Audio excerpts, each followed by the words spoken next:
तो आप सबकी जिम्मेदारी है मार्च सक्सेसफुल और पीसफुल हो।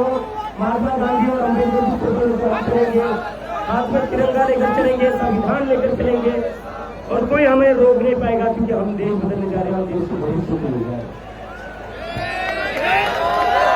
આજથી સંસદમાં ચોમાસા સત્રનો આરંભ થવાનો છે।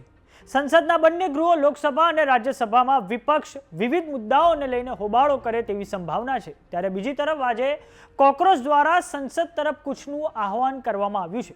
આજે પોલીસ દ્વારા ખૂબ મોટા પાયે રાજધાની દિલ્હીમાં બંદોબસ્ત ખડકી દેવામાં આવ્યો છે। શનિવારના દિવસે ઉપવાસ પર બેઠેલા સોનમ વાંગચુકને હોસ્પિટલમાં ભરતી કરાવવામાં આવ્યા હતા અને તે પછી સીજેપીના સ્થાપક અભિષેક દીપકે મોરચો હવે સંભાળી લીધો છે। તો આવો જાણીએ સમાચાર વિસ્તારથી। નમસ્કાર, જમાવટ સાથે હું છું પાર્થ।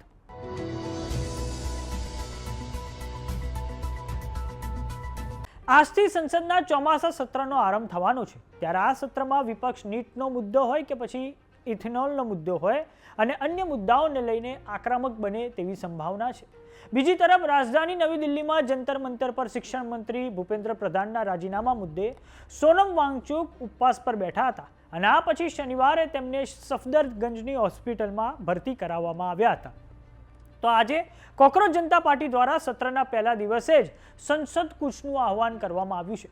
પોલીસ તરફથી કોકરોચને સંસદ તરફ કૂચ કરવા માટે અનુમતિ આપવામાં નથી આવી। તો બીજી તરફ રાજધાની નવી દિલ્હીમાં પોલીસની સાથે અર્ધલશ્કરી દળોને પણ હાજર રાખવામાં આવ્યા છે। દિલ્હી પોલીસ દ્વારા પ્રદર્શનકારીઓને સંસદ તરફ કૂચ કરતા રોકવા માટે ખૂબ મોટી સંખ્યામાં પોલીસ અને અર્ધલશ્કરી દળોને ખડકી દેવામાં આવ્યા છે। રાજધાની દિલ્હીમાં પ્રવેશ કરવાવાળા દરેક પોઈન્ટ પર વાહનોને ચેક કરવામાં આવી રહ્યા છે। મહત્વના સ્થળોએ બેરિકેડિંગ કરી દેવામાં આવ્યું છે। જંતર મંતર, સંસદ સ્ટ્રીટ, સેન્ટ્રલ વિસ્ટા, શંકર ચોક, કનોટ પ્લેસ અને અન્ય સંવેદનશીલ વિસ્તારોમાં સુરક્ષા વ્યવસ્થા મજબૂત કરવામાં આવી છે। સુરક્ષા દળો દ્વારા દરેક 4 રસ્તાઓ પર સીસીટીવીની મદદથી દેખરેખ રાખવામાં આવી રહી છે। આમ આજનો દિવસ રાજધાની દિલ્હીમાં માહોલ ખૂબ જ ગરમાયેલો રહેશે। શનિવારના રોજ સોનમ વાંગચુકને હોસ્પિટલ લઈ ગયા પછી કોકરોચ જનતા પાર્ટીના સ્થાપક અભિષેક દીપકે દ્વારા મોરચો સંભાળી લેવામાં આવ્યો હતો અને અભિષેક દીપકે પોતે હવે અનિશ્ચિત કાળ માટે ભૂખ હડતાળ પર તેઓ બેસી ગયા છે અને હવે આજે કોકરોચ સંસદ તરફ કૂચ કરવા તૈયાર છે। વાત કરીએ સંસદના ચોમાસા સત્રની, તો તે આખું સત્ર આજથી શરૂ થશે અને ઓગસ્ટની 13મી તારીખે પતે તેવી સંભાવના છે। ચોમાસું સત્ર 25 દિવસ લાંબુ હશે અને તેમાં 19 સિટિંગ હશે। સરકાર આ સત્રમાં FCRA એટલે કે ફોરેન કન્ટ્રીબ્યુશન રેગ્યુલેશન એક્ટ અને ડિલિમિટેશન એટલે કે નવા સીમાંકન જેવા મહત્વના બિલ લાવે તેવી સંભાવના છે।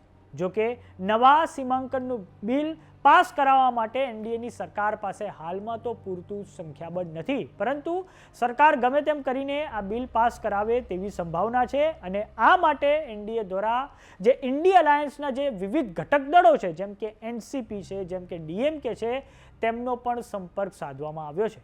માટે આવનારા સમયમાં દક્ષિણ ભારતની પાર્ટી ડીએમકેનું જે વલણ છે તે ખૂબ મહત્વનું રહેશે, કેમ કે તેના 20 કરતાં વધારે સાંસદો સંસદમાં છે અને હાલમાં કોંગ્રેસે ડીએમકે સાથેનું ગઠબંધન તોડીને વિજયની પાર્ટી સાથે તમિલનાડુમાં ગઠબંધન કરી લીધું છે અને આ કારણે દ્રવિડ મુનેત્ર કઝગામના જે નેતા છે સ્ટાલિન, તેઓ રાહુલ ગાંધી અને કોંગ્રેસથી ખૂબ જ નારાજ ચાલી રહ્યા છે અને તેમણે તો હવે જે લોકસભાના સ્પીકર હોય અને રાજ્યસભાના ચેરમેનને લેખિતમાં પણ આપી દીધું છે કે કોંગ્રેસથી અલગ સંસદમાં તેમની બેસવાની અલગ વ્યવસ્થા કરવામાં આવે। આમ ઇન્ડિયા અલાયન્સમાં જે ભાગલા પડ્યા છે તેનો સંપૂર્ણપણે ફાયદો એ વર્તમાન એનડીએની સરકાર ઉઠાવે તેવી સંભાવના છે। હાલમાં તો સરકારને 360નો એ મેજિક ફિગર જોઈએ છે, પરંતુ જોવાનું એ રહે છે કે સરકાર આ મેજિક ફિગરને આગામી સમયમાં પાર કરી શકશે કે કેમ, પરંતુ સરકાર જે નવું સીમાંકનનું બિલ છે તે ચોમાસા સત્રમાં લાવે તેવી સંભાવના પૂરેપૂરી છે। તો સમાચારોમાં અત્યારે બસ આટલું। જોતા રહો જમાવટ। જો તમામને યુટ્યુબ પર જોઈ રહ્યા તો સબસ્ક્રાઇબ કરો, જો તમામને ફેસબુક પર જોઈ રહ્યા તો ફોલો કરો, વોટ્સએપ ચેનલને જોઈન કરવાનું ન ભૂલતા। નમસ્કાર।